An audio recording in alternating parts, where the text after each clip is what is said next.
Yeah, I'm the type to get naked. Won't give my heart a full breaking. Cause I'm just gonna be staying, staying. Dancing on the edge, take it too far. Messing with my head, I'm in love. Wake up in your bed, alone in the dark. I'm sorry, gotta leave before you love me.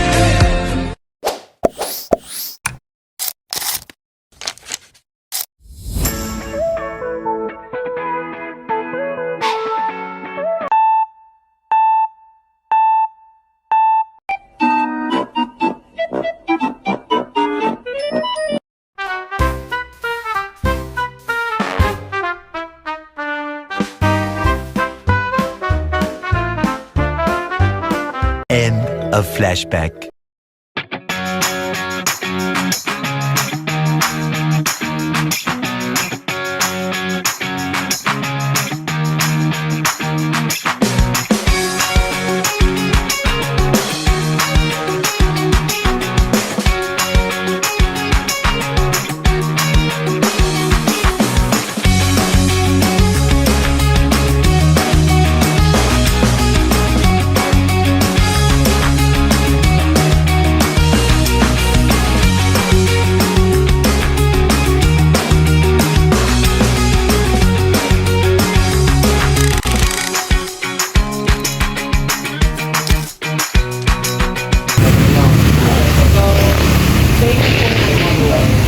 Ano ang pangunahing dahilan ng pagmahapon ng lugar?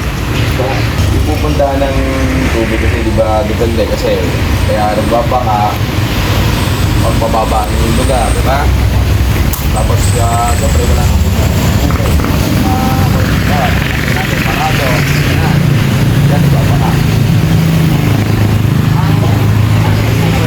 Sa inyong palagay, gaano kalaki ang contribution ng basura, lalo na ang plastic, sa pagbabara ng daluyan ng tubig? Malaki ang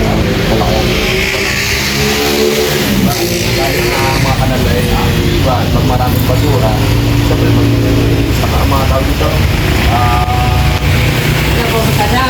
babara mapagkali ang basura yun ang malaking buwan kaya kailangan dapat malinis dyan Mayroon po ba ngayong nalaman ng programa ng barangay tungkol sa recycling days? Kung meron, ano po? meron kasi kami busy yung mga lagay yung mga bubulok, yung mga natutunaw, yung mga waste lang kaso ang problema yung patao Handa po ba kayong isang community recycling initiative kung ito ay nalaman?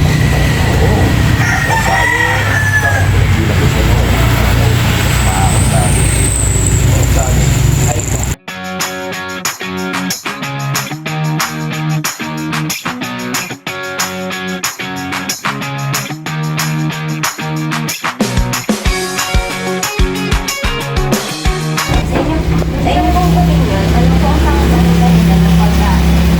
Sa inyo pong opinion. Dito mga wala na. Kung walang kurap, ay siguro hindi mababaha. Naayos. Ang panalong ko naman sa inyo pong palagay, gaano kalaki ang kontribusyon ng basura, lalo na ang plastic, sa pagbabara sa lalo yan ng tubig at Malaki. Sabi, lalo na. Halimbawa, tayo, dahil yung mga naglalakad, basta nabagsak na bagsak. Siyempre, yun, ay kaunti, pag dumami, nagiging basura. Kaya po, ang tatlo ko pong katanungan ay kailan po nangailangan namin ng programa ng barangay tungkol sa recycling ng plastic. Meron po. Dati mga balita ko, kung ayusin na yung pag-recycle ng basura. Dapat po ba kayong makilabok sa isang community recycling initiative kung ito ay ipapagdito pa? Pwede na mamasak na ginagawa.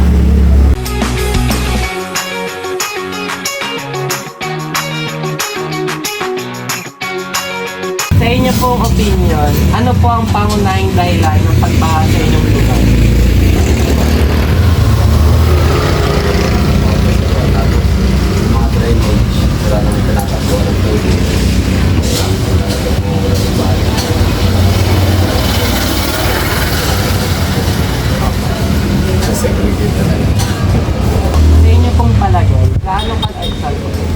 gaano kalaki ang contribution ng basura, lalo na ang dahil sa pagbabara ng lalo yan ang tubig at pagbaha.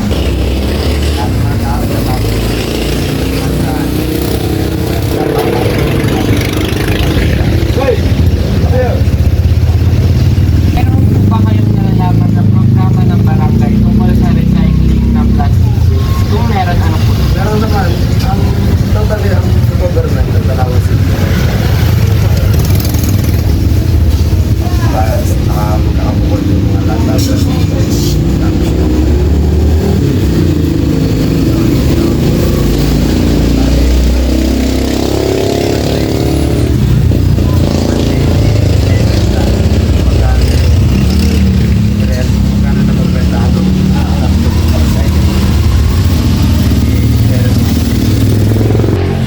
So, handa po ba kayong makilahok sa isang community recycling initiative kung ito po ay Public servant kailangan natin yun para mga produkto. So, may suggestion po ba kayo upang magawa ng pagbaha?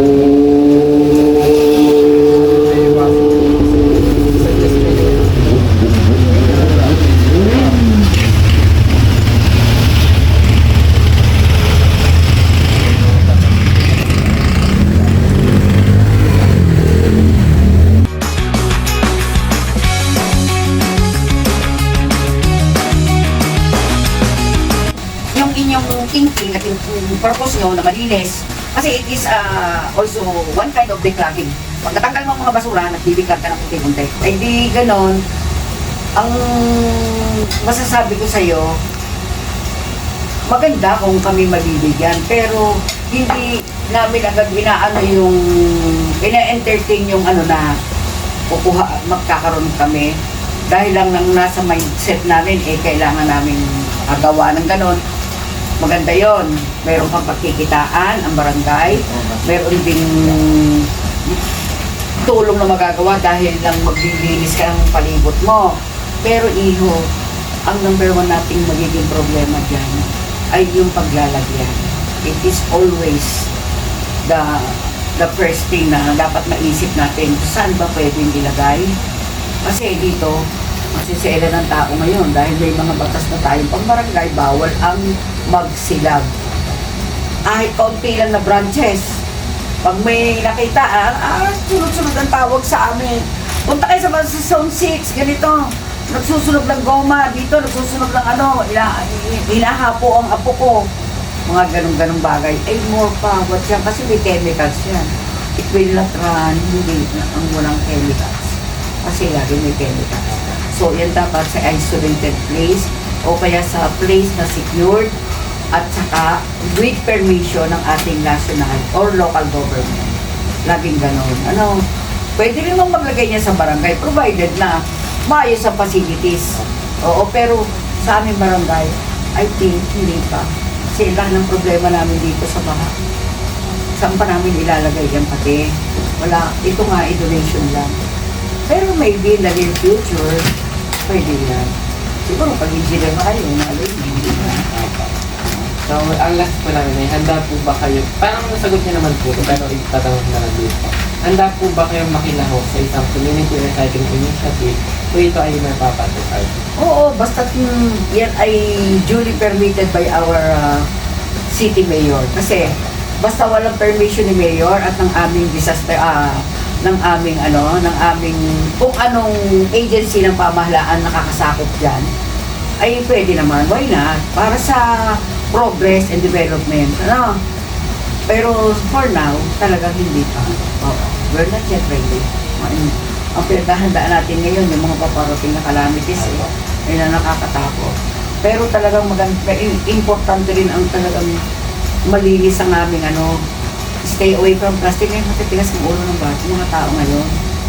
O plastic.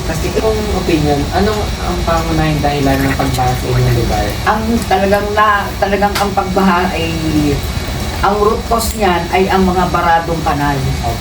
And hindi lang yun, yung kanal na talagang sa aming baryo na. Yan lang dyan sa kalsada. Eh ngayon, naaral namin yung mga nagtayo ng subdivision sa palibot na dati namang wala, hindi nila inayos ang irrigation. Anal papunta sa main. Kaya, Pag naipon doon ang tubig, napunta rito sa nayon. Yun, ang number 1. Sa inyong palagay, gaano kalaki ang contribution ng basura, lalo na ang plastic, sa pagbabara ng daluyan at tubig? Yan talaga ang number 1, aming problema. Kaya laging barado ang aming mga kanal, may mga irresponsableng mamamayan ng aming barangay na walang pakailan, tapon ng tapon, tapon ng tapon, hindi nagsisegregate. Diba? Eh sa aming bahay, iba't iba ang klase ng basurahan.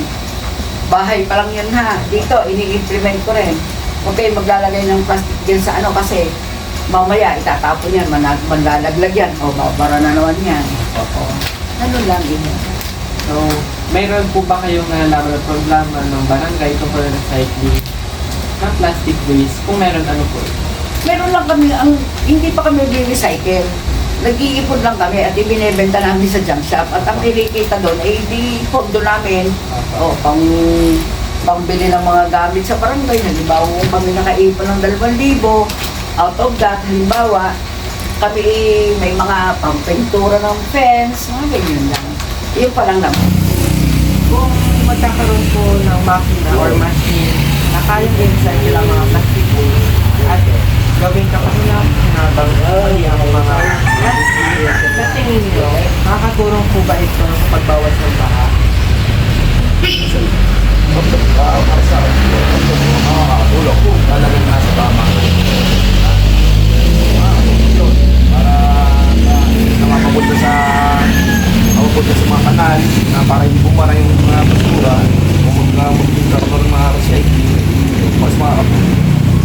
Kung magkakaroon na natin ng kaya recycle ang plastic waste at gawin sa panghipakinabang muli, sa tingin niyo po, makakatulong po ba ito sa pagbawas ng baha?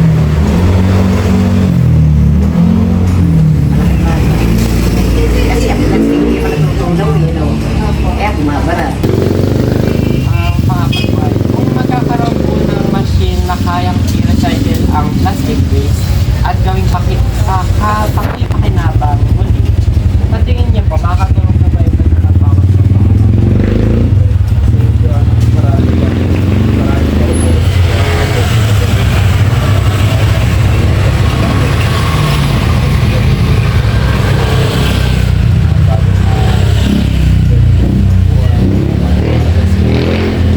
Pambiclags, gano'n lang kami. Pero kung bibigyan ko kami ng pagkakataon na bigyan ko kayo ng machine, ay tatanggapin niyo naman po.